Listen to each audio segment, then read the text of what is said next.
Ah, The Creator, ce qui est censé être le petit bijou de science-fiction de l'année 2023. Alors en vérité, mais qu'est-ce que ça donne ? Alors pour le scénario, on est dans un mélange entre Terminator et Star Wars. Il y a une guerre entre les Américains et la Nouvelle-Asie qui protège l'IA, donc l'intelligence artificielle que les Américains ont envie d'anéantir.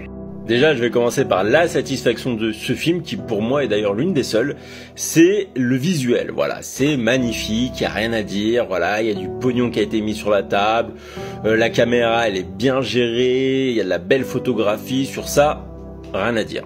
Enfin si, c'est vrai que par moments ça manque quand même un peu d'imagination parce qu'il y a des scènes, c'est du copier-coller de Star Wars. D'ailleurs, le réalisateur avait fait Rogue One, donc il est vraiment imprégné de cet univers.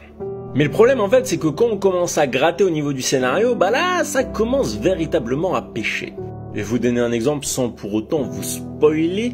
Par exemple, voilà, on nous dit qu'il y a une guerre entre les Américains et les intelligences artificielles, mais finalement, en fait, il y a que les Américains qui ont une armée. L'intelligence artificielle ne constitue aucune armée, et je sais pas, ça semble vraiment bizarre.